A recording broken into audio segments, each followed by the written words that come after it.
Час ягонага панавання стаў перыядам імклівага тэрытарыяльнага росту вялікага княства літоўскага. Створанае Міндоўгам умацоўвалася, уплыў маладой дзяржавы пашыраўся, амбіцыі новых уладароў павялічваліся.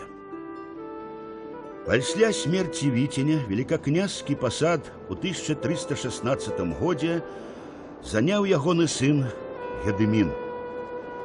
Ужо праз 2 гады да Гедымінавай дзяржавы далучылася віцебская зямля праз шлюб великага князя з дачкою мясцовага князя Ярослава Васильевича, а яшчэ праз непрацяглы час і берасцейская. Яе жыхары былі незадаволеныя залежнасцю ад валынскіх князёў. Пасля перамогі над імі Гедымін далучыў берасцейскую зямлю да сваіх уладанняў. Недзе ў сярэдзіне 20-х гадоў 14-го стагоддзя уладу літоўскага князя прызналі цэнтральныя землі сучаснай Беларусі, а трохі пазней і Палесся. Прычым летапісы нідзе не адзначаюць фактаў гвалтоўнага далучэння, барацьбы з князямі ці ўзброенага адпору мясцовага насельніцтва. Гедымін першым з літоўскіх князёў пачаў называць сябе валадаром не толькі літвінаў, але і русінаў. Ввогуле, калі казаць пра Гедыміна, то гэта асоба у беларускай гісторыі хіба самая заслужаная. Менавіта ў нашай гістарыяграфіі Гедымін, на маю думку, павінен называцца вялікім Гедымінам. Чаму? Таму што менавіта ён упершыню ў нашай гісторыі сабраў усе землі Беларусі в адзіным палітычным дзяржаўным арганізме. Это полацкую зямлю, это тураўскую зямлю, гэта меншчыну. І, напрыклад, Літова была сабрана вялікім княстве літоўскім нашмат пазней, толькі ў 15 стагоддзі. Таму адназначна Гедымін вельмі заслужаная асоба для нашай гісторыі. Далучаныя землі захоўвалі новай дзяржаве пэўную аўтаномію і сваю палітычную вагу. Напрыклад, Полацк па-ранейшаму самастойна падпісваў дамовы з Рыгаю. Хоць сам вялікі князь быў паганцам, ён паважаў веравызнанне сваіх падданых. Акрамя таго, палітычная мудрасць Гедыміна выявілася ў тым, што новым землям ён гарантаваў захаванне традыцыйных законаў. Старыны не рушыць, навіны не ўводзіць. Захавалася легенда пра заснаванне Гедымінам гораду Вільні, будучай сталіцы вялікага княства.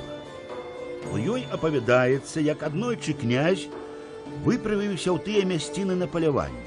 Яно было удалае, а сам Гедымін забіў на высокай гары тура незвычайнай велічыні. Прылёгшы пасля палявання адпачыць, князь заснуў і ўбачыў сон. На той гары, дзе быў забіты тур, стаяў вялікі жалезны воўк. Ён гэтак пранізліва выў, што, здавалася, гэта было выццё сотні ваўкоў. Прачнуўшыся, князь звярнуўся да вешчуна. Паганскі святар адразу патлумачыў значэнне сну. Жалезны воўк — гэта ўмацаваны замак, які мусіць стаяць на гары. А пранізлівае выццё — шматлюдны вялікі горад, які тут пабудуюць. Насамрэч, Вільню заснавалі яшчэ за 300 гадоў да нараджэння Гедыміна.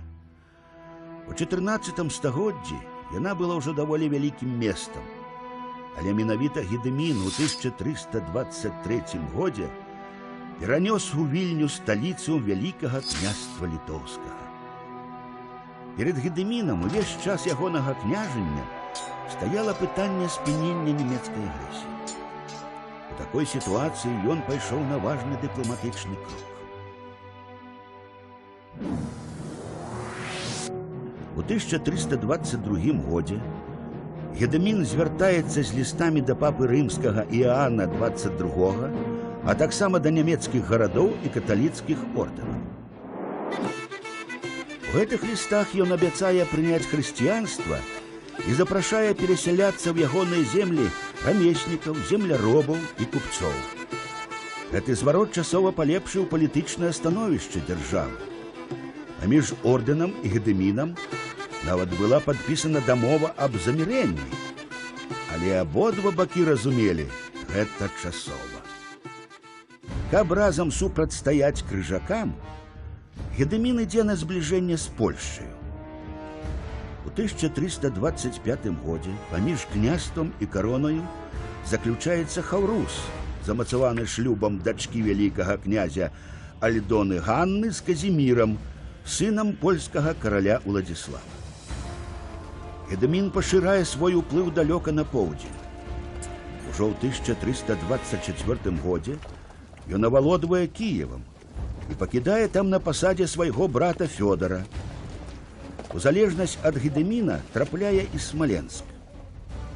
Сакрэтам поспеху усходняй палітыкі Гедэміна быў перш за ўсё яго прынцып рэлігійнай талеранцыі і яго антытатарская праграма.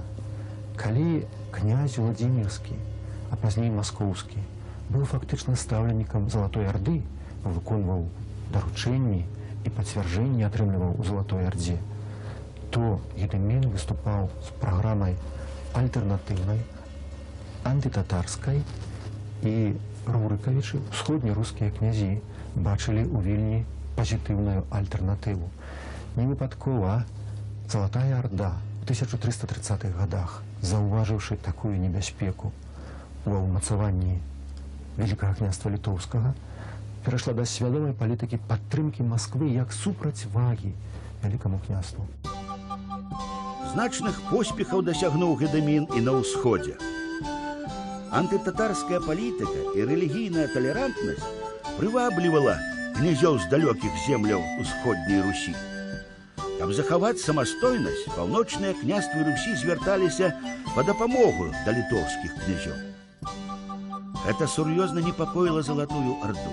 Настолькі, што ў 1339 годзе яна пачынае вайну супраць Вялікага княства Літоўскага.